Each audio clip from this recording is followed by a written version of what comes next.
इस वीडियो में मैं हमको फाइनल एबीएसटी के 5th पेपर एडवांस अकाउंटिंग में valuation of share and securities में नेट एसेट्स वैल्यूएशन मेथड को कंटिन्यू कर रहे हैं। पिछले वीडियो में हमने केवल यदि इक्विटी अंश है तो पर इक्विटी शेयर वैल्यू हम कैसे निकालेंगे ये किया था।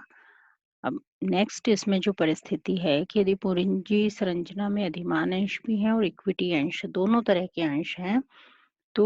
नेट एसेट वैल्यूएशन मेथड से हम अंशों का मूल्यांकन कैसे करेंगे। तो इसके लिए हमें देखना होगा कि कौन कौन सी परिस्थिति है, क्योंकि अलग अलग परिस्थिति अनुसार शेयर्स का वैल्यूएशन का तरीका भी अलग अलग हो जाएगा। तो कौन कौन सी परिस्थितियां हैं और हर परिस्थिति में हम शेयर्स दोनों तरह के शेयर्स का वैल्यूएशन किस तरह से करेंगे, इक्विटी अंश का और फिर अधिमान अंश का। तो देखते हैं कौन कौन सी परिस्थितियां हैं और वैल्यूएशन कैसे होगा। Method net assets valuation method ही चल रहा है हमारा। देखिए पहली परिस्थिति है कि अनावशिष्ट भागी अधिमान अंशों की दशा में अंशों का मूल्यांकन। अधिमान अंश अनावशिष्ट भागी और अवशिष्ट भागी दो तरह के हो सकते हैं। तो यहाँ पर हम ले रहे हैं अनावशिष्ट भागी अधिमान अंशों की परिस्थितियों को। तो पहली परिस्थिति इसमें है कि जब अधिमान अंशों को अपनी पूंजी वापसी तथा बकाया लाभांश दोनों के संबंध में पूर्वाधिकार है। तो आप सब लोग जानते हैं कि अधिमान अंश वो शेयर्स होते हैं जिनको दो चीजों के संबंध में आमतौर से पूर्वाधिकार होता है कि जब भी कंपनी का यदि समापन होता है तो पूंजी वापसी में सबसे पहले इक्विटी शेयर होल्डर्स की तुलना में अधिमान अंशों को पहले पूंजी वापस की जाएगी और फिर यदि बचती है तो इक्विटी शेयर होल्डर्स।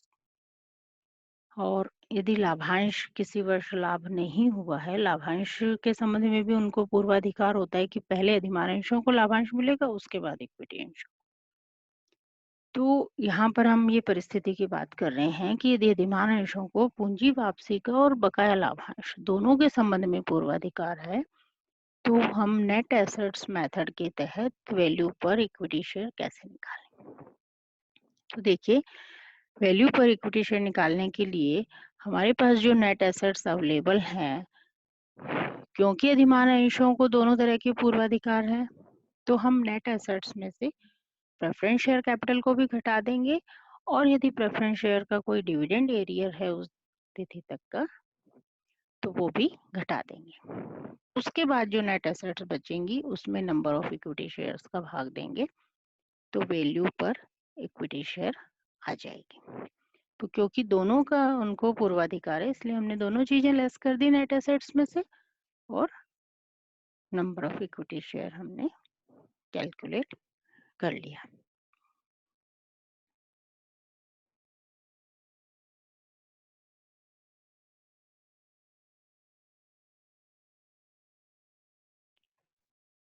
इसके बाद यदि प्रेफरेंस शेयर्स की भी वैल्यू पर शेयर हमें निकालनी है तो प्रेफरेंस शेयर कैपिटल और यदि कोई एरियर है तो वो दोनों को टोटल लेंगे और उसमें नंबर ऑफ प्रेफरेंस शेयर्स से डिवाइड करके प्रेफरेंस शेयर्स की वैल्यू निकाल लेंगे। नेक्स्ट सेकंड परिस्थिति आती है कि जब अधिमान अंशों को केवल पूंजी वापसी के संबंध में ही पूर्वाधिकार है लेकिन लाभांश के संबंध में नहीं है। तो इस परिस्थिति में क्योंकि एक ही पूर्वाधिकार है तो हम वैल्यू ऑफ इक्विटी शेयर निकालने के लिए नेट एसेट्स में से केवल प्रेफरेंस शेयर कैपिटल ही घटाएंगे और बची हुई नेट एसेट्स में नंबर ऑफ इक्विटी शेयर का भाग दे देंगे तो वैल्यू पर इक्विटी शेयर हमारी आ जाएगी।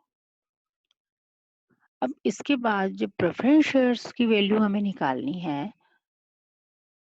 तो उनकी जो कम डिविडेंड वैल्यू है प्रेफरेंस शेयर्स की वो हम कैसे निकालेंगे। नेट एसेट्स में से preference share arrear preference share dividend का जो एरियर बकाया है उसको हम घटा देंगे। अब इसके बाद जो नेट एसेट्स बचेगी क्योंकि डिविडेंड के लिए उनको पूर्वाधिकार नहीं है तो नेट एसेट्स में से हमने डिविडेंड घटाया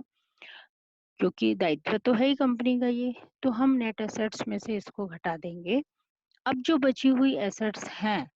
क्योंकि उनको पूर्वाधिकार तो है ही नहीं, तो बची हुई नेट एसेट्स पर इक्विटी शेयर और प्रेफरेंस शेयर दोनों का समान अधिकार है। तो यहाँ पर हमें क्या करना होगा, प्रेफरेंस शेयर्स की वैल्यू निकालने के लिए नेट एसेट्स में से डिविडेंड घटा देंगे और डिवाइड करेंगे number of equity share plus number of preference share. क्योंकि एरियर घटाने के, एरियर यहाँ पे दायित्व के रूप में हो गया, उसको घटाने के बाद जो नेट एसेट्स बचेंगी उन पर equity share as well as preference share दोनों को ही बराबर अधिकार है। तो दोनों के नंबर ऑफ शेयर प्लस करके हम डिवाइड करेंगे, तो जो वैल्यू पर शेयर आएगी वो प्रेफरेंस शेयर्स की वैल्यू पर शेयर कहलाएगी। और इक्विटी की हमने ऊपर निकाल ली क्योंकि उसमें प्रेफरेंस शेयर कैपिटल का पूंजी की वापसी का पूर्वाधिकार है, तो उसमें हमने नेट एसेट्स में से प्रेफरेंस शेयर कैपिटल घटा दी थी और इक्विटी शेयर से डिवाइड कर दिया। तो इस तरह से ये सेकंड वाला पॉइंट थोड़ा सा आपको विशेष रूप से ध्यान रखना है कि इसमें प्रेफरेंस शेयर्स की वैल्यू कैसे निकलेगी। थर्ड परिस्थिति इसमें आती है जब अधिमान अंशों को पूंजी वापसी का पूर्वाधिकार नहीं है किंतु लाभांश की बकाया का पूर्वाधिकार है। अब यहाँ पे पूंजी वापसी का नहीं है तो पूंजी हमें नेट एसेट्स में से नहीं घटानी है, कि लाभांश का पूर्वाधिकार है तो केवल लाभांश घटाएंगे, यानी net assets minus till date arrear of preference share dividend घटा देंगे। अब जो नेट एसेट्स बचेंगी उनको लाभांश का पूर्वाधिकार है, उनका लाभांश हमने अलग रख दिया। अब जो नेट एसेट्स बचेंगी उन पर दोनों का ही इक्विटी शेयर होल्डर्स और प्रेफरेंस शेयर होल्डर दोनों का बराबर अधिकार है, तो दोनों के ही नंबर ऑफ शेयर से हम डिवाइड कर देंगे, number of equity share plus number of preference share, दोनों से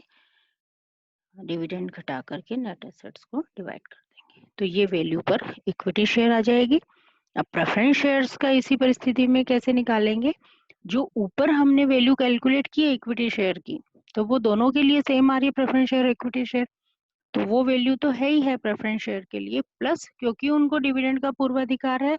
तो डिविडेंड पर प्रेफरेंस शेयर की वैल्यू हम उसमें और एक्स्ट्रा ऐड कर देंगे। तो हमारा फॉर्मूला क्या हो जाएगा, value of equity share plus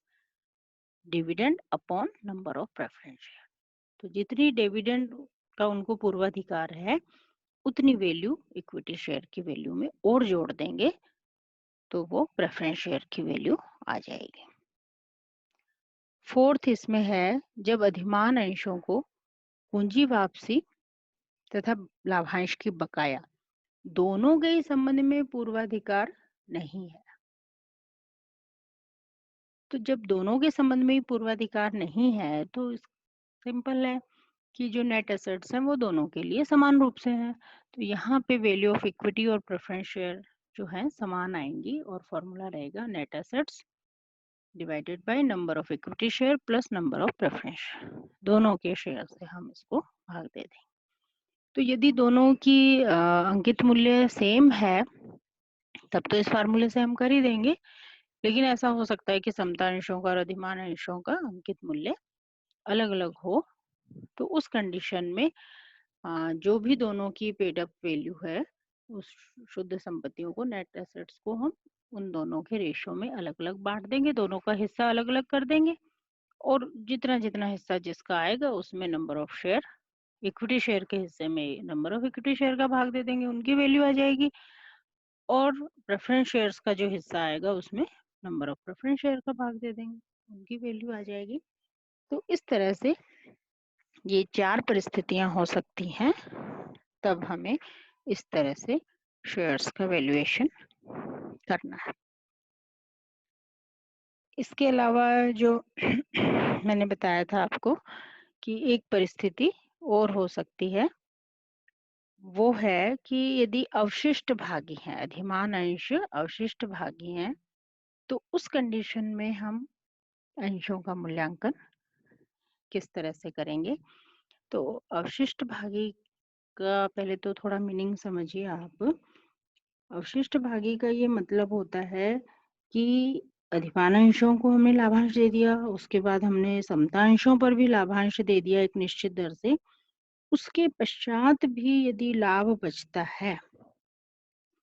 तो उस लाभ में यदि अधिमान अंशों को और एडिशनल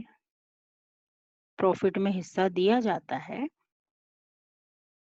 तो वो शेयर्स जो हैं वो अवशिष्ट भागी अधिमान अंश कहलाते हैं। तो इस तरह से जो ये अवशिष्ट भागी अधिमान अंश है, उनके जो मूल्यांकन हमें करना है, तो हम क्या करेंगे कि दोनों प्रकार के अंशों का प्रदत्त मूल्य असमान है, तो शुद्ध संपत्तियों को पूर्ण प्रदत्त मूल्यों के आधार पर आनुपातिक कर देंगे और दोनों तरह के अंशों का मूल्यांकन हम कर लेंगे, यानी कि आनुपातिक रूप से बांट करके हम इसका भुगतान कर देंगे। अब अंतर नियमों में इसकी किस तरह से व्यवस्था है, उसी के आधार पर हमें कैलकुलेशन करना होगा। यदि कंपनी के अंतर नियमों में अधिमान अंशों को पूंजी वापसी का पूर्वाधिकार नहीं की व्यवस्था है, तो कंपनी के समापन पर अधिमान अंशों और समता अंशों को प्रदत्त पूंजी जोड़कर प्रति रुपये पूंजी वापसी दर परिकलित कर ली जाती है और उसी आधार पर दोनों अंशों के धारकों को भुगतान किया जाता है। तो अधिमान अंश एवं समता अंशों के मूल्यांकन करने के लिए कंपनी के अंतर नियमों में क्या क्या नियम वर्णित है, उनका हमें ध्यान रखना होगा और पूर्वाधिकार समता अंशों का मूल्यांकन लगभग समान प्रकार से ही इसमें किया जाएगा। परंतु अगर दोनों प्रकार के अंशों का प्रदत्त मूल्य असमान है, तो फिर हम शुद्ध संपत्तियों को पूर्ण प्रदत्त मूल्यों के आधार पर आनुपातिक करके दोनों तरह के अंशों का मूल्यांकन करेंगे। तो इस तरह से अवशिष्ट भागी अधिमान अंशों की दिशा में अंशों का मूल्यांकन किया जाएगा।